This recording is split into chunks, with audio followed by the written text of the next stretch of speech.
Eh bien voilà, bonjour. Mesdames et messieurs, comme vous le savez, tout le plaisir est nôtre de vous savoir très nombreux devant votre petit écran, attendant avec impatience et patience ce nouveau numéro d'homéostasie. Et il est tout à fait homéostasique parce que nous sommes donc dans la 5e partie de ce thème, somme toute palpitant, sinon profond, hein, la restauration de l'Église avec l'homme de Dieu charismatique, hein, on ne le dirait pas assez, l'apôtre Rollin Eyoka dit Jean. Et pour ceux qui prennent le train en marche, on leur dit que Jean, ce n'est pas par hasard, ni une autoproclamation, mais c'est de par la volonté divine, lui-même fort de la mission qu'il confie donc à son fils, à son serviteur, lui donne comme ça là, ce nom-là, Jean.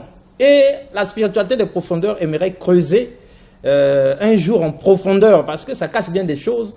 D'où vient-il que Dieu du haut du ciel puisse comme ça là donner un nom à quelqu'un? L'homme de Dieu sur ce plateau se prendrait pour Abraham ou quoi? Ça, il aura nous donné des explications dans une toute autre émission. Mais aujourd'hui, dans cette 5e partie de la restauration de l'Église, c'est plutôt les signes du réveil. Église de réveil, oui. Mais c'est quoi le réveil? L'Église encore, l'homme de Dieu nous a déjà dit, on connaît. Même nous-mêmes aussi, où nous prions là-bas, nous savons ce que c'est que l'Église. Bon, mais le réveil en question, on est venu pour restaurer l'Église, pour que ça se réveille. Mais c'est quoi le réveil? Ça, c'est la première partie. Et nous aurons une deuxième partie dans laquelle nous verrons quelles sont les manifestations que nous pouvons donc attendre d'un réveil authentique. Il y a réveil et réveil. Des fois, vous dormez encore, vous dites, vous êtes éveillé, vous vous êtes réveillé déjà. Non. Vous êtes encore en train de vous froisser les yeux comme ça, là, ça veut dire qu'on n'est pas encore bien réveillé. On ne se sent pas encore sur pied. Mais quels sont les signes qui authentifient le vrai réveil? Dans la deuxième partie, nous verrons. Et enfin, puisque l'homme de Dieu vient, même s'il ne le dit pas lui-même, mais mandaté par son Père, il vient comme pour remettre le point sur les i. Quand on vient mettre de l'ordre, on dérange ceux qui avaient mis le désordre avant vous. Alors, puisque lui vient mettre de l'ordre et déranger tout le monde, mais lui-même chez lui, c'est restauré. Est-ce que là-bas, les signes précurseurs ou les signes qui authentifient le réveil, on peut les constater ou pas? Est-ce que c'est lui-même là-bas, chez lui-même dans son ministère? Dans la troisième partie, nous verrons, en tout cas, homéostasie, la spiritualité des profondeurs est d'accord avec vous. Dans la troisième partie, nous irons voir là-bas, image à l'appui, est-ce que chez lui-même là-bas, ça ne dort pas? Est-ce que le réveil est manifeste? Voilà donc le menu d'homéostasie, la spiritualité des profondeurs ce soir. Et sur ce, nous disons bonjour papa. Bonjour. Alors, pour ceux qui prennent le temps en marche, qui vous découvrent aujourd'hui pour la première fois, les autres, ils ont été déjà fascinés comme homéostasie, la spiritualité des profondeurs. En 2 mots, qui êtes-vous? Bon, comme toujours, je suis l'apôtre Eyoka Rollin, dit Jean. Ah! Jean, parce que c'est le nom que le Christ m'a donné. Donc vous ne vous êtes pas collé ce nom-là vous-même, quoi? Non. Parce que ça a énervé quelqu'un de lire chaque fois apôtre Rollin Eyoka dit Jean. Lui, Dieu n'a rien dit à son sujet. Mais vous, Dieu a dit Jean. Alors là, ça l'énerve. Ça ne doit pas lui énerver. Le Seigneur a confirmé cela par d'autres personnes. Ah! Oui. D'autres personnes ont eu la confirmation. Il a dit aussi à d'autres personnes. Ah! Donc vous n'êtes pas l'unique. Non, non, non. Super. Oui. Alors, l'homme de Dieu, vous qui suivez là, le problème de l'Église, c'est que l'ennemi de l'Église, c'est l'Église. L'ennemi des hommes de Dieu, ce sont les hommes de Dieu. C'est ça, on ne comprend pas. Homéostasie, la spiritualité des profondeurs, reçoit sur ce plateau d'homéostasie, dans un face-à-face, des chrétiens d'un côté et des musulmans de l'autre. Mais, après ce derby, le monde entier appelle la spiritualité des profondeurs pour demander des nouvelles des musulmans qui étaient là. Mais aucun chrétien n'appelle pour demander, après l'évangéliste sunnite, le frère Jérémie, le frère Galilée, que sont-ils devenus? Moins encore pour les féliciter. Mais pourquoi nous n'aimons pas les bonnes choses, nous les chrétiens? Nana Lokabiso. C'est pas gentil. On parle de l'amour du prochain, on ne s'aime pas. En tout cas, l'homme de Dieu sur ce plateau, on ne le dirait jamais assez. Il ne s'est pas autoproclamé. Il n'a pas décidé de lui-même de restaurer l'Église. D'ailleurs, même si tu décides de toi-même de restaurer l'Église, comment tu vas faire? Il y a un fossé énorme entre décider et avoir les moyens de faire. Il y a Dieu seul qui pourvoit lorsqu'il t'envoie en mission. il accompagne ça de signes, de démonstration de sa toute-puissance, et surtout, il te préserve en vie.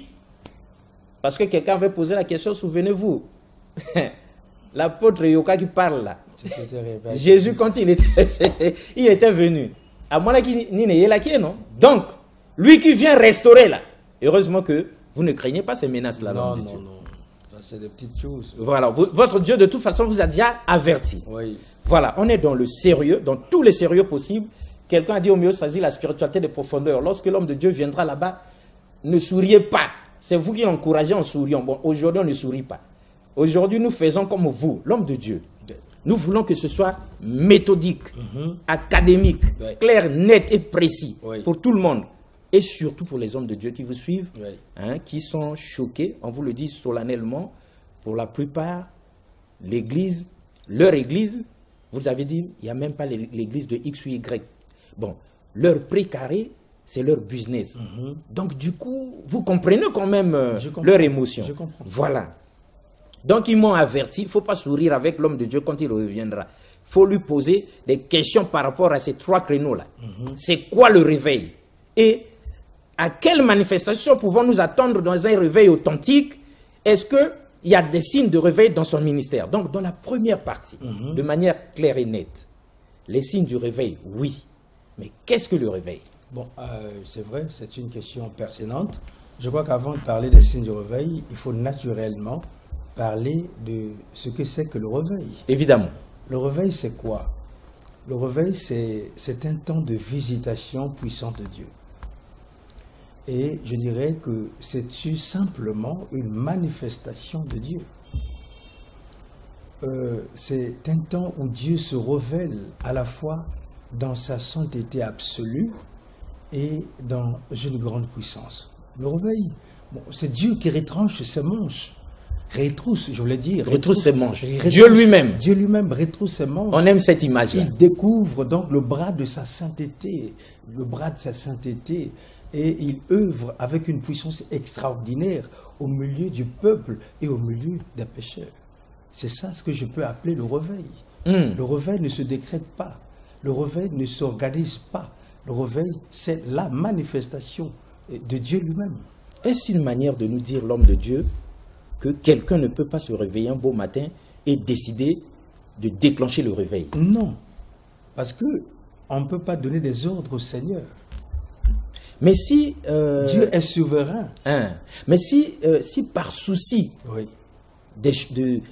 par souci d'amélioration, de perfection, quelqu'un lui-même décide, quelqu'un qui aime beaucoup Dieu, décide de déclencher le réveil, ça fait quoi? Dieu, les hommes ne peuvent pas aimer les autres comme Dieu lui-même.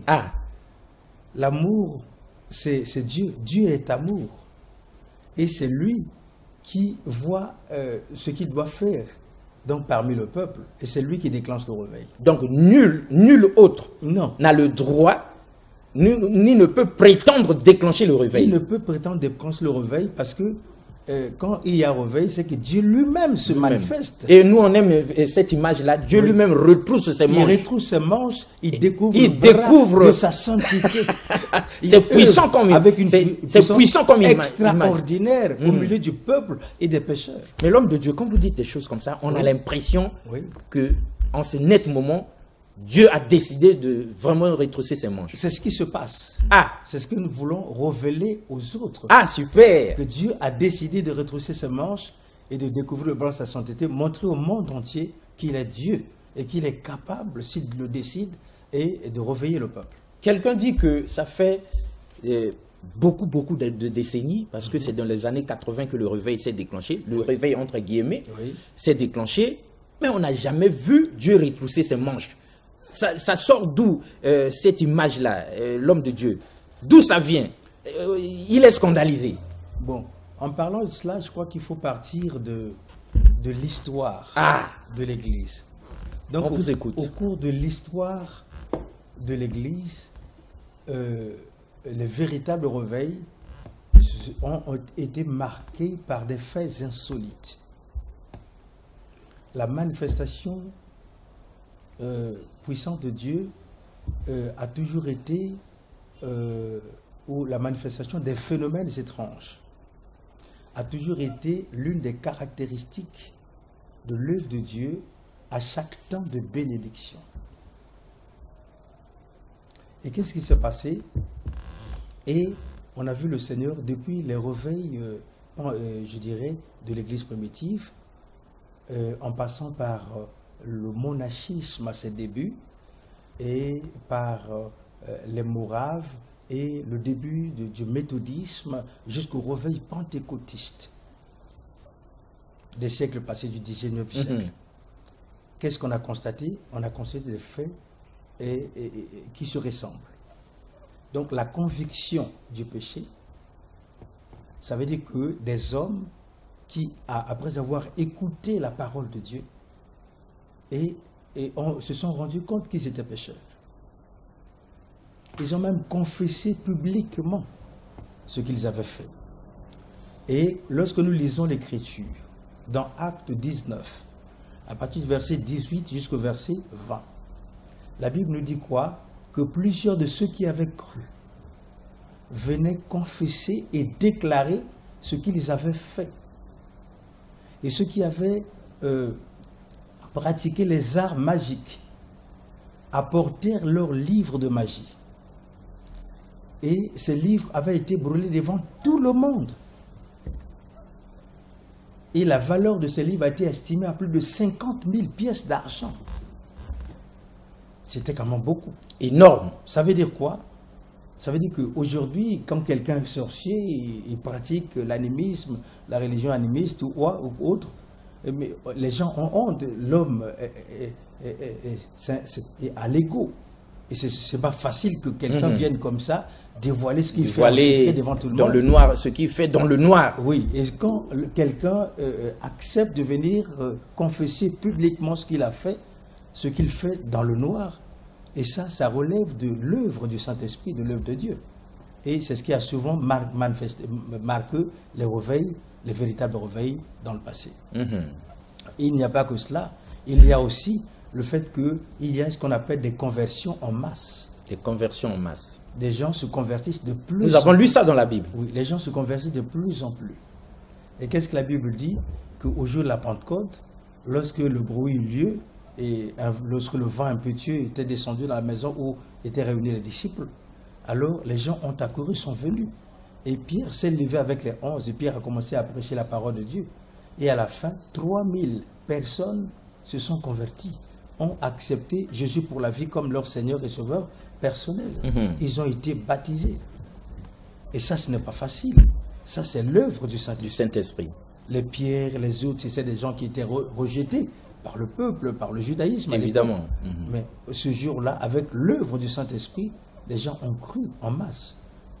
Alors, il y a ce qu'on appelle aussi, lorsqu'il y a réveil, ce qu'on peut appeler la ferveur spirituelle.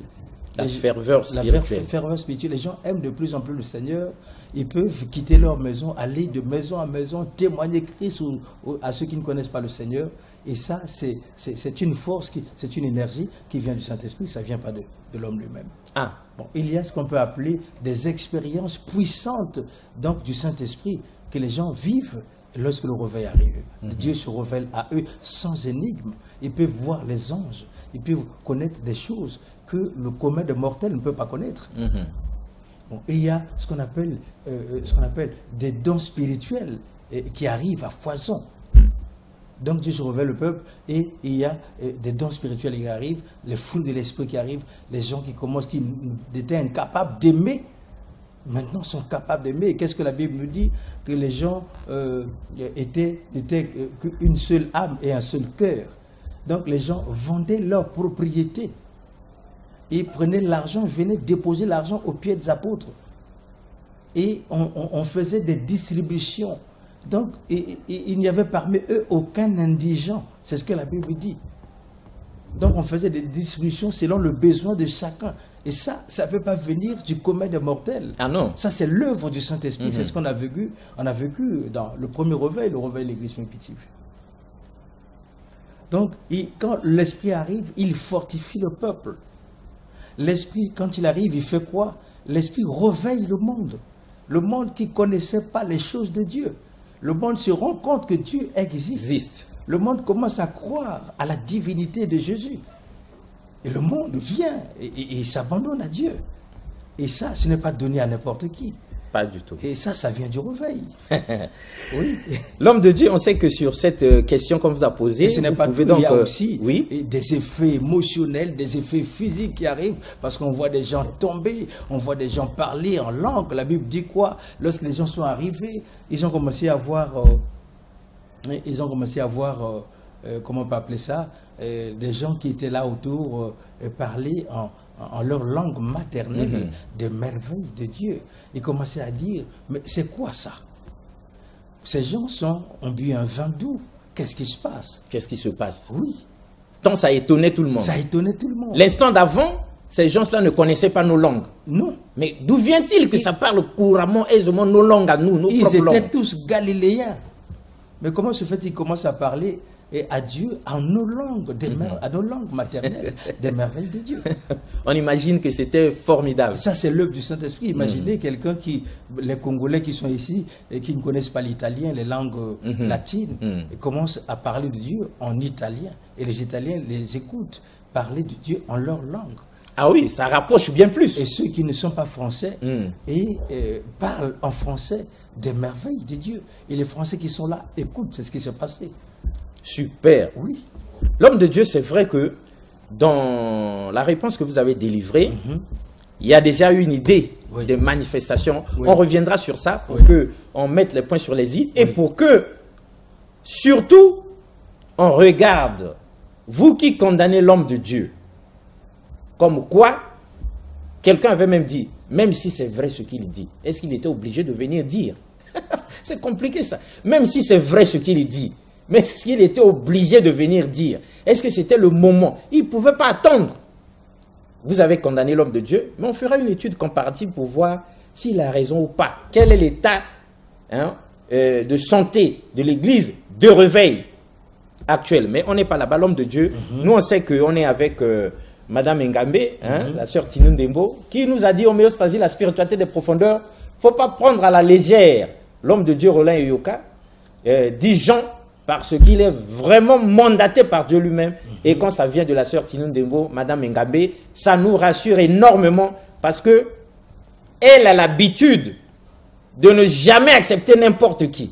Si ce n'est pas scripturaire, vérifiable, authentifié par l'esprit, directement par elle-même, elle n'accepte pas.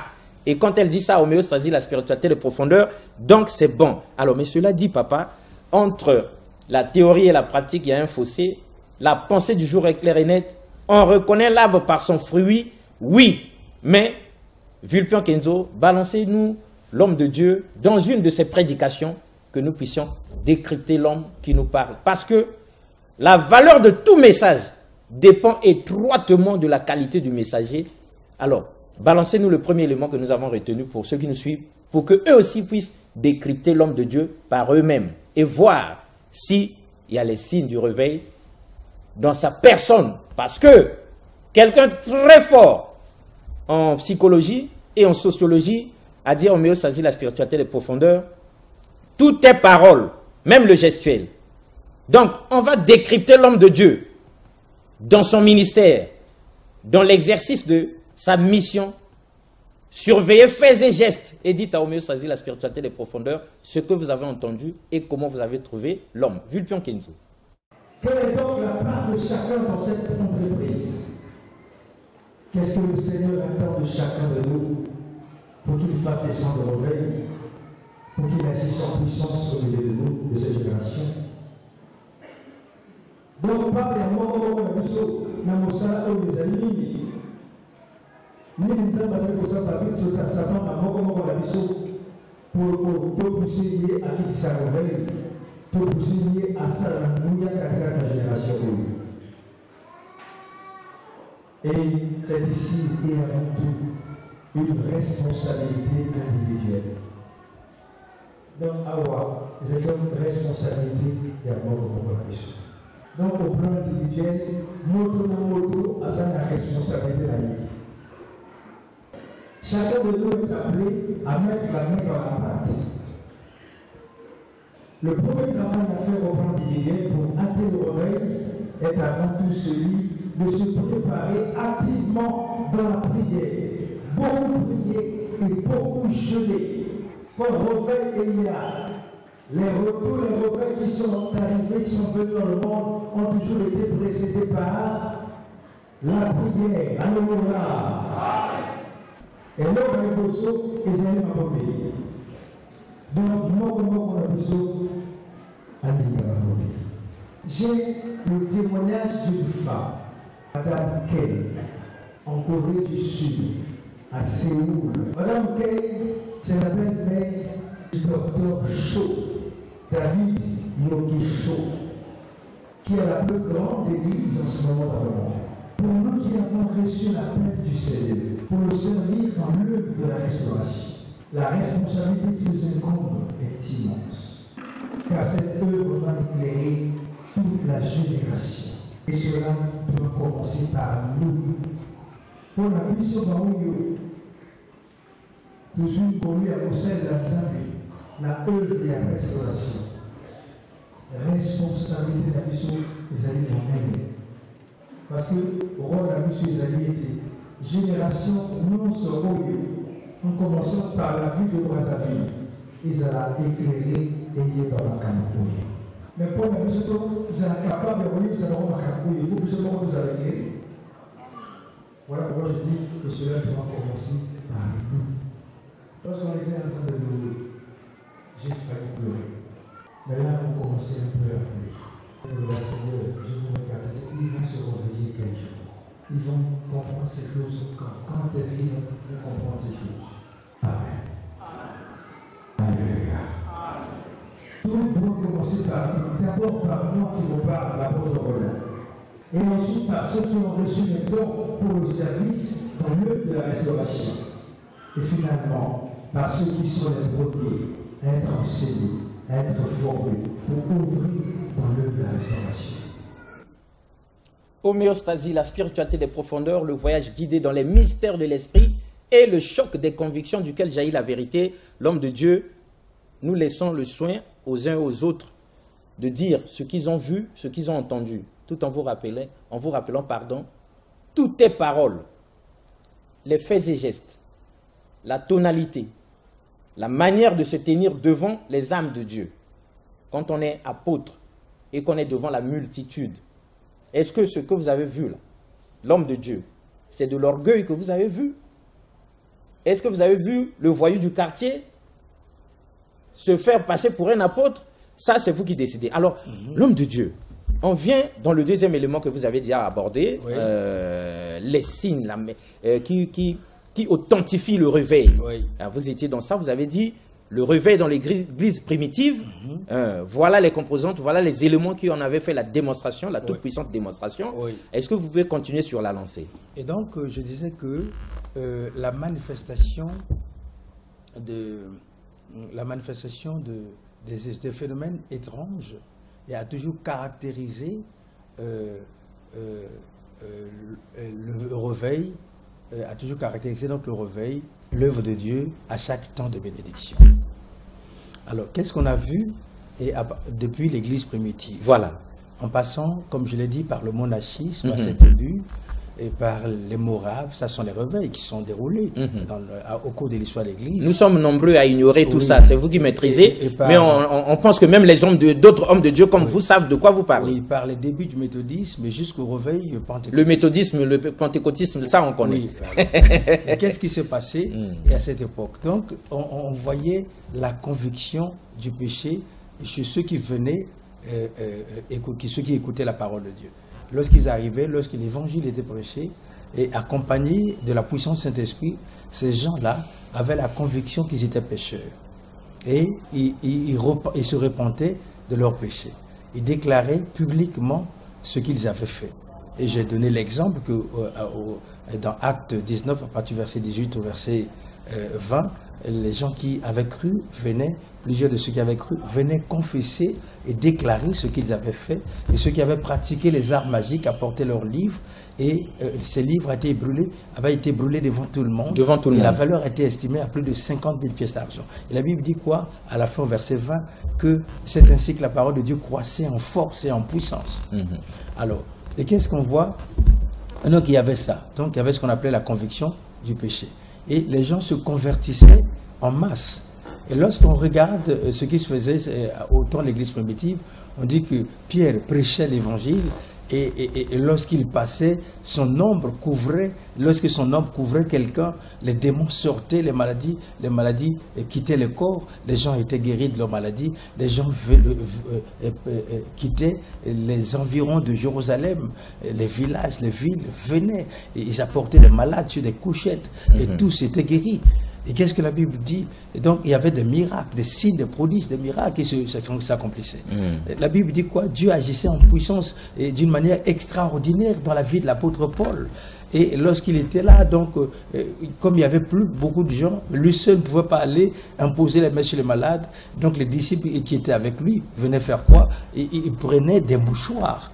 Des mouchoirs qui venaient toucher avec ces mouchoirs. Nous avons lu ça dans la Bible. Le corps de Paul, et ils prenaient ces mouchoirs, allaient les appliquer sur ceux qui étaient malades, sur les démoniaques. Les démons quittaient le corps, les malades étaient guéris. Et c'est comme ça que Dieu agissait en puissance à cette époque-là. Donc, il y a ces signes. Il y avait ce qu'on appelle la ferveur spirituelle.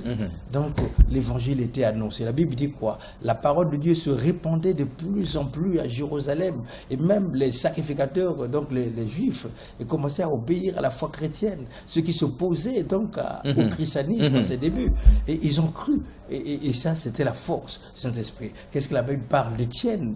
Je ne manquerai pas ici de parler d'Étienne, et qui discutait avec quelques juifs qui venaient d'Alexandrie et autres, et dit ils étaient incapables donc de discuter avec Étienne, mais ils étaient incapables de résister à la sagesse à laquelle Dieu avait donné à Étienne.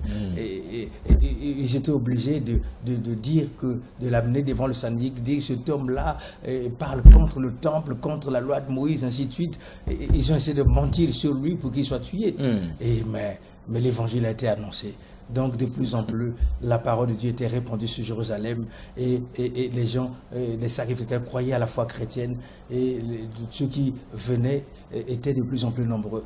Donc, l'Église est augmentée. Et vous avez vu, quand Étienne avait été tué, les gens qui étaient dispersés, et qui sont allés en Samarie, dans la Judée, en Asie mineure, ils n'ont pas croisé les bras. Et c'est ce que j'ai appelé la ferveur spirituelle. Donc, malgré les persécutions, malgré tout ce qui arrivait, mais ils annonçaient l'évangile. Philippe est descendu à la principale ville de Samarie. Il y a prêché le Christ. Et c'était merveilleux. Les gens ont cru en masse. Et même Simon le magicien avait cru au Seigneur. Il disait lui-même que ça, c'est vraiment la puissance de Dieu, la grande puissance de Dieu. Alors, les gens qui étaient allés jusque... Donc, il y a eu des églises qui sont nées à Lydda et à Jopé, un peu partout dans la Judée. Et les églises, ceux qui sont allés en Asie mineure jusqu'à Antioche. Et l'église a été annoncée non seulement aux Juifs, mais aussi aux païens. Et c'est comme ça que les païens aussi ont écouté la parole de Dieu. Donc, il y avait cette ferveur spirituelle, et il y avait ce qu'on appelle des expériences puissantes du Saint-Esprit, spirituelles puissantes du Saint-Esprit. Je prends l'exemple de Corneille, qui était un Italien, et qui, en priant, à partir de 15 heures, a vu un ange du Seigneur le visiter dans sa maison. C'est très fort, ça. Lui demandant d'aller appeler Pierre, qui était à Jopé. Et Dieu lui a parlé avec beaucoup de précision. Et c'est des choses comme ça qui arrivent. Et quand Pierre est arrivé dans sa maison, et quand Pierre a commencé à... Il parlait encore lorsque le Saint-Esprit était descendu sur les païens qui étaient dans la maison de Corneille. C'est merveilleux. Et les païens qui ne croyaient pas en Dieu, qui ne connaissent pas le Seigneur. Nous voyons l'apôtre Paul qui ravageait à outrance l'église de Dieu qui était sur le chemin de Damas pour aller arrêter les chrétiens et les foutre en prison, mais arrêté net par le Seigneur. Le Seigneur se révèle à lui, il tombe et puis à lui une grande lumière et une voix qui lui dit, mais pourquoi me persécutes-tu, Paul? Mais qui es-tu? C'est moi Jésus que tu persécutes. Dit, va, entre dans Damas et là-bas on te dira ce que tu feras. Il rentre à Damas, c'est Dieu qui se révèle à Ananias, un disciple qui était à Damas. Il va dans la ruelle, la droite, la maison de Judas, tu verras un certain sort de tasse qui priait. Et il y a une vision où Ananias, tu es venu prier pour lui, il a reçu le Saint-Esprit.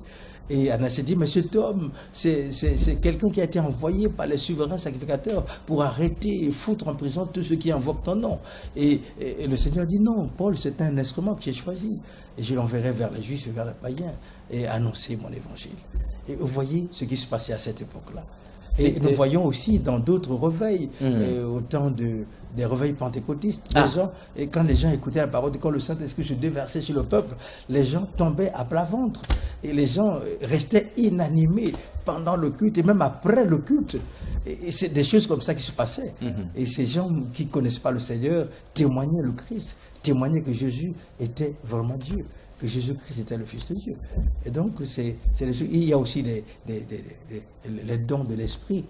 Les dons de l'Esprit. Donc, des gens qui prophétisent de la part de Dieu. Des gens qui prédisent des choses, mais des choses qui arrivent, qui sont vraies. Des gens qui ont des dons de connaissance et qui voient dans le secret ce qui se passe et qui révèlent ces choses aux hommes.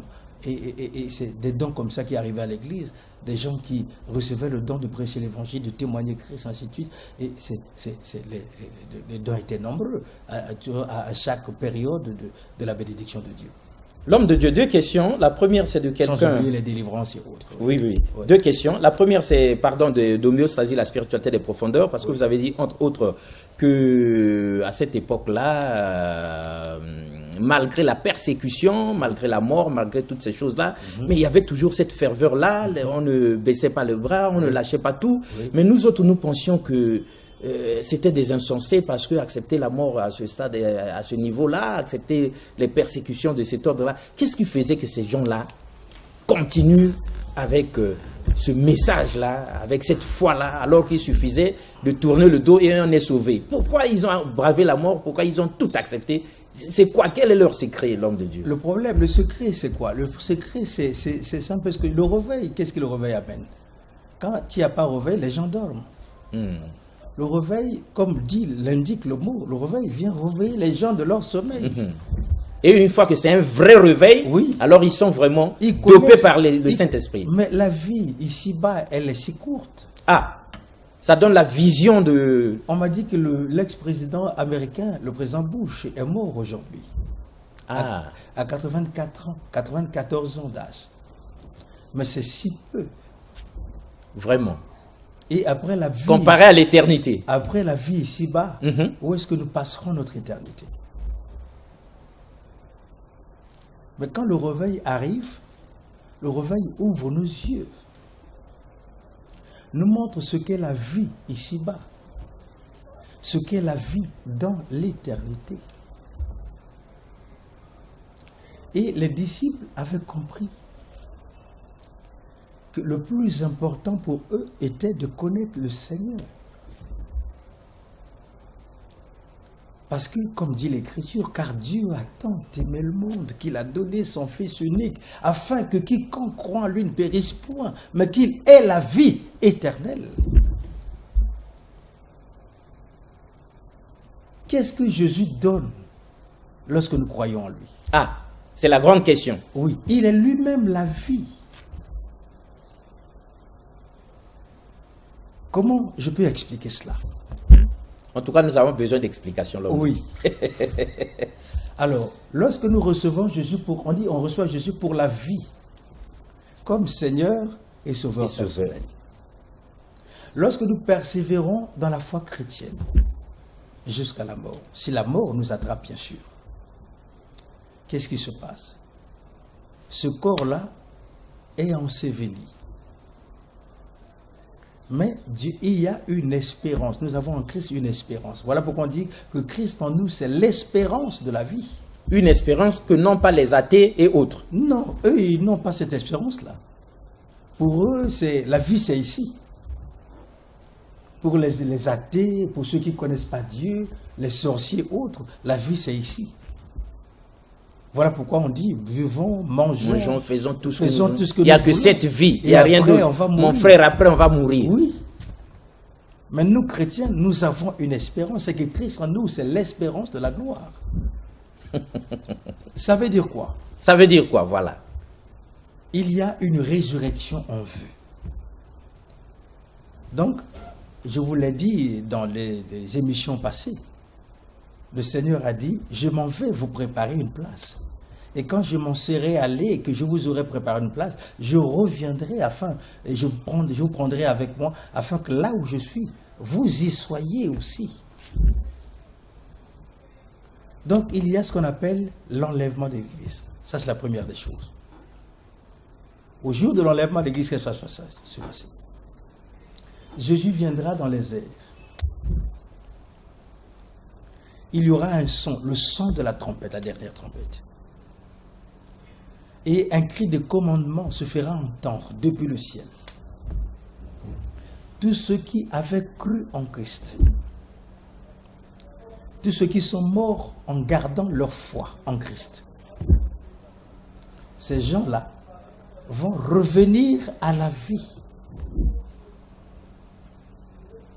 Ils reviendront à la vie. Je veux que tous m'entendent. Pour ne plus mourir. Et après eux, ce sera le tour de ceux qui sont encore vivants, de ceux qui, les chrétiens qui ne sont pas morts, mais qui gardent une bonne communion avec le Seigneur. Ceux-là seront transformés.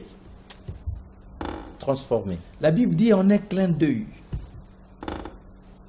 à la voix de l'archange, au son de la dernière trompette, les morts en Christ ressusciteront premièrement. Et nous qui serons vivants et qui, pour attendre l'avènement du Seigneur, nous serons changés. C'est ce que la Bible appelle la transfiguration. Jésus a essayé de démontrer cela aux apôtres, à Pierre, à Jean et à Jacques, lorsqu'il les a conduits sur la haute montagne, ce pic neigeux.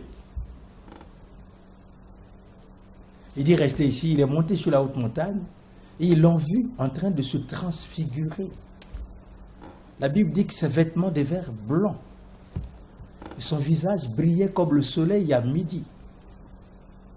Et c'est là où on a vu Élie et Moïse venir s'entretenir avec Jésus, des gens qui étaient morts il y a longtemps.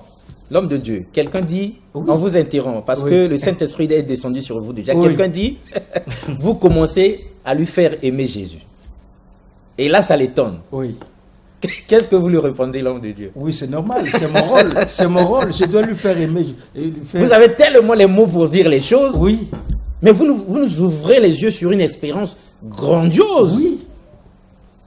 Et qu'est-ce qui va se passer? Et donc, les gens vont se transfigurer, les gens vont changer d'état, passer du corps de l'état adamique. L'état adamique, nous sommes les descendants d'Adam. Adam a péché, Adam est terrestre. Ce qui est terrestre va mourir. Il y a donc deux créations. Ils ne comprennent pas. Mais c'est écrit dans 1 Corinthiens 15. Mais nous sommes nombreux à ne pas comprendre. Oui, deux créations. Il y a la création adamique. Adam est le premier Adam. Voilà pourquoi la Bible parle du premier Adam et du deuxième Adam. Des gens que Dieu lui-même a formés. Tous meurent en Adam. La mort est venue parce que Adam a péché. Voilà pourquoi la mort s'est étendue sur toute la race humaine. Et tous ceux qui ont cette nature adamique vont mourir. Et la résurrection est venue par un homme. Et cet homme, c'est le deuxième Adam. Ce deuxième Adam, c'est Jésus. Vous savez comment il est né? Ah si, c'est clair et net. Tout le monde le sait d'ailleurs. Marie n'avait pas encore connu d'homme. Et son fiancé Joseph ne l'avait pas encore connu. Quand l'ange Gabriel l'avait visité, tu vas devenir enceinte et tu enfanteras un fils que tu appelleras Jésus. L'homme de Dieu. Oui. On vous interrompt, pourquoi? Parce que le temps est contre nous, il nous reste 10 petites minutes. Oui. On doit en profiter énormément. Mais ce qui est vrai, c'est que nous faisons cette conclusion de celui qui nous suit, qui dit l'homme de Dieu commence à me faire aimer Jésus. C'est ça même sa mission. Oui. Il nous ouvre les yeux sur la vraie espérance. La vraie, c'est de la vie éternelle. Oui. Gratuitement en plus. On ne paye rien comme dans nos loges. Hein. Seulement par la foi en Jésus-Christ. Voilà. Dans tout le satanisme que nous faisons là-bas, nous souffrons d'ailleurs. L'homme de Dieu, avant qu'on entre dans la troisième partie de l'émission, quelqu'un demande s'il tourne le dos au satanisme pour embrasser la grande espérance par la foi en Jésus, là. Est-ce qu'il n'y a pas un choc en retour? Les grands maîtres francs-maçons ne vont pas le rattraper. Quel choc en retour? Quel choc en retour? Non, mais on a peur de quitter les ténèbres pour venir vers vous. Est-ce que vous êtes sûr de nous garantir que si on se convertit, comme à cette époque-là, on accepte Jésus comme Seigneur et Sauveur, il n'y a pas un choc en retour? Qu'ils viennent, et Jésus les protégera, et ils sauront que Jésus, c'est le plus grand maître. Mais est-ce qu'il y en a déjà eu comme ça des satanistes qui se sont convertis, que Jésus a protégés? Oui, mais nous avons l'histoire d'un Nigérian qu'on appelle Emmanuel Amos, qui était un magicien et qui a fait beaucoup de choses dans l'occultisme. Il a connu Christ après avoir fait un passage dans l'occultisme. Dans les profondeurs de l'occultisme. Il n'était pas le moindre. Il est allé vraiment dans les eaux de Lagos, là, dans la mer. Il a rencontré les sirènes qui sont là-bas, les sirènes qui l'ont amené chez Satan, chez Lucifer lui-même. Et comment il a fait du commerce, il y avait des pratiques bizarres. Lorsque le moment était revenu, c'est ça qui nous intéresse. Le Seigneur l'a pris. Et il est passé donc de Satan à Christ. Donc de la puissance de Satan à la puissance de Dieu. Il n'y a pas eu de choc en retour. Non, les gens, ceux qui étaient ses amis dans l'occultisme, ont commencé à faire des cabales contre lui. Évidemment, c'est ça que nous craignons. Voulant le tuer, mais ils n'ont pas pu. Ils n'ont pas pu. C'est tout ce que nous attendions. Ils n'ont pas pu, ne pourront jamais. Quelqu'un avait dit, on ne sait pas si c'est écrit dans la Bible, n'ayez pas peur ou encore ne craignez rien. Et je leur garantis que si on vient les attaquer, nous on sera là. Mais évidemment, ils ne seront pas seuls. Ceux-là qui viendront attaquer pourront même mourir. Voilà, ça rassure énormément. Parce qu'il se passe des choses comme l'homéostasie, la spiritualité de profondeur fait parler l'homme de Dieu. Nous sommes nombreux à hésiter, en tout cas, ne craignons rien. Et d'ailleurs, si nous acceptons Dieu et son Fils Jésus, c'est-à-dire si nous l'acceptons comme Seigneur et Sauveur, parce que l'apôtre Rollin et Yoka dit Jean est venu ici nous le recommander, il est quelque part responsable. Donc il va devoir continuer à prier pour nous. Je suis vraiment responsable. Je le leur garantis. Vous êtes disponible et vous nous le garantissez. Oui. Et nous vous avertissons que de grands combats vont vous arriver quand nous quitterons les ténèbres pour venir. Quel combat? Le Seigneur, nous resterons tranquilles, le Seigneur lui-même combat pour nous. D'accord. Alors l'homme de Dieu, dans le dernier élément, donc dans la troisième et dernière partie, y a-t-il des signes de réveil dans votre ministère? Les gens ont demandé homéostasie. Déjà, on ne vous a pas caché. Hein. Ils nous ont dit ne souriez pas avec l'homme de Dieu. Soyez sévères. Aujourd'hui, nous avons essayé d'être sévères. Malheureusement, les choses sont tellement bien dites que cette espérance nous a touchés nous-mêmes aussi. Là. On sent que, on dirait bien que nous, il faut qu'on sorte des ténèbres pour la lumière. Voilà pourquoi nous, on sourit un peu. Mais en tout cas, on n'est pas, on n'est pas du côté de l'homme de Dieu ipso facto, mais on sourit parce que c'est beau, c'est merveilleux. C'est tout le contraire des recommandations qui sont données dans l'animisme, dans la franc-maçonnerie, dans la rose-croix et ailleurs. Ce qu'il nous donne est gratuit et puissant, vivant. Donc c'est ça qui nous fait sourire à l'homme de Dieu. Avant qu'on entre dans la dernière partie, parce qu'on a voulu que nous enquêtions sur vous, nous avons promené notre caméra chez vous, justement, pour que les gens voient par eux-mêmes. Est-ce que les signes de réveil sont là? Est-ce que la puissance du Saint-Esprit agit? Est-ce que, avant qu'on ne revienne sur vous, Vulpian Kenzo.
homéostasie, la spiritualité des profondeurs, le voyage guidé dans les mystères de l'esprit et le choc des convictions duquel jaillit la vérité. Ça fait 15 ans qu'on est ensemble.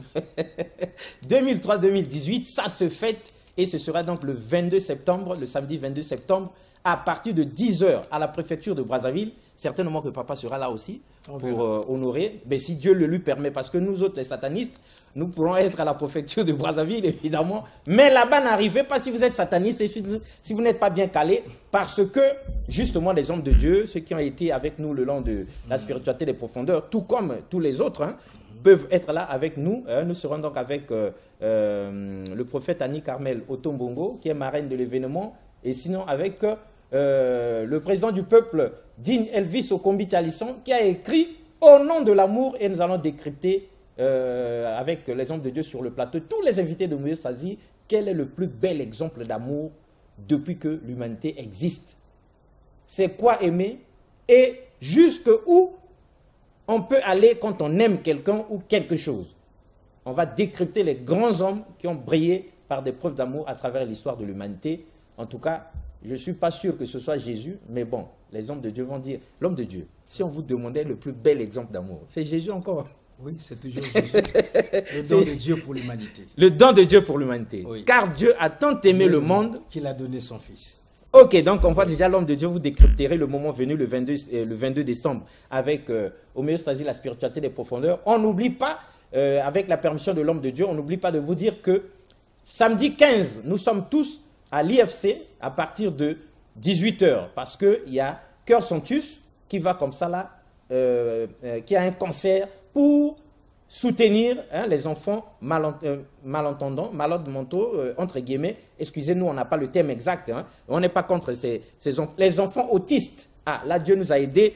Et ça nous fait du bien de voir une chorale, un orchestre presté pour soutenir les enfants autistes, ce qui est une grande problématique dans notre pays. Alors, l'homme de Dieu, pour bien atterrir avec vous, dans les 3 dernières minutes qui nous restent, la question qui vous avait été posée, y a-t-il des signes de réveil dans votre église? On vient de jeter un coup d'œil. Qu'est-ce que vous pouvez répondre à ça? Oui, mais les signes sont déjà là. Clair et net. Nous avons vu de grandes choses. Je vais essayer dans mon ministère, Dieu a accompli de grandes choses. Nous voulons nous rassurer, savoir si Dieu a accompli des choses ou pas. Dieu a accompli des grandes choses. J'ai ici avec moi, peut-être pas sur le plateau, mais de l'autre côté, derrière la caméra, des hommes de Dieu. Ils sont devenus hommes de Dieu par mon ministère. Et Dieu les a puissamment visités. Nous avons ici le berger Romial, qui a été visité par un ange. Visité par un ange? Oui. Vous nous aviez dit ça, donc c'était de lui qu'il s'agit. Non, ça c'est autre chose. Un autre. Non, c'est pas qu'un seul qui a été visité. Ce n'est pas qu'un seul, ils sont nombreux. Ils sont nombreux. On vous écoute. Qui ont été visités par le Seigneur. Et voilà pourquoi il croit en cette œuvre-là. J'ai un autre, et il doit m'écouter là où il est. Pendant que nous étions en train de prier un jour, le Seigneur nous dit, quand vous arriverez à l'église, donc pendant le culte, et après la prédication, chantez-moi ce cantique. Et ce cantique parlait des anges qui sont descendus dans l'église. Et quand nous avons commencé à chanter le cantique, à entonner le cantique, la gloire de Dieu est descendue dans l'église. Et ce frère était le témoin. Il regardait vers l'estrade, là où j'étais. Il a vu la gloire quitter le ciel et descendre sur l'estrade. Il m'a expliqué ce qu'il m'a dit. Il dit, papa, est-ce que tu connais le film de Terminator, le Terminator? Il dit, il arrive que parfois, il se fond en liquide. Il y a comme un liquide là qui brille. Il dit, c'était quelque chose qui était comme ça. Il dit, ça quittait le ciel, ça descendait, mais il ne pouvait pas regarder parce que ça brûlait ses yeux. Et quand il a vu, il a commencé à pleurer, à crier, à pleurer devant tout le monde. Il a commencé à prendre la fuite, à fuir devant la gloire du Seigneur. Et la gloire est descendue à l'estrade. Il y avait une chante qui a commencé à courir. Elle a abandonné le micro par la présence de Dieu. Et parmi le peuple qui était là, les gens ont commencé à fuir parce que la puissance était tellement grande. Les gens tombaient en cascade. C'était merveilleux. C'était merveilleux, on imagine l'homme de Dieu, mais il nous reste 30 secondes. Oui. Si on vous les donnait, parce que après, hein, ne soyez pas... Quelqu'un va dire, hein, c'est écrit. Quand vous entendez cette voix, n'endurcissez pas vos cœurs. Ça, c'est la 5e partie. Hein. N'attendez pas que ce soit la 50e partie pour que vous compreniez. L'homme de Dieu, si on vous donne les 30 secondes pour clôturer pour aujourd'hui, parce qu'on reviendra, que direz-vous? Je leur dis quoi? Le réveil a déjà commencé. Ça a déjà commencé. Le réveil a déjà commencé. Nous vivons déjà le réveil. C'est eux qui dorment. Je les invite à se réveiller enfin de leur sommeil. Ah oui, et quelqu'un dit que, à vous entendre parler, c'est comme si vous voulez que ce qui était arrivé dans les réveils précédents, que ça arrive aussi maintenant. Là. Mais ça arrive déjà. Ça arrive déjà. Et ça va d'étape en étape. D'étape en étape. Et Dieu agit déjà en puissance au milieu de la ville. Et homéostasie, la spiritualité de profondeur, conclut maintenant, parce que c'est difficile de conclure, que c'est simple. Faites comme nous.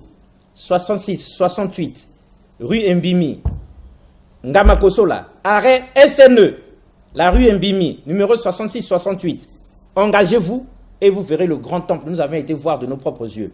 Nous croyons même que c'était un tonneau vide. Moi, on a vu plein ici, dans l'image qui est donnée. Allez vivre la gloire de Dieu. Parce que le réveil, l'authentique, avec tous les signes qui l'accompagnent, est déjà arrivé depuis longtemps. C'est vous et nous qui étions en retard. Et qui ne disent pas qu'on est loin. Non. Non. Les gens quittaient les pays des environs du Jourdain, Jérusalem et autres, se rendaient dans le désert pour écouter Jean. Ah. Donc cela va de leur vie. Donc la distance ne justifie pas.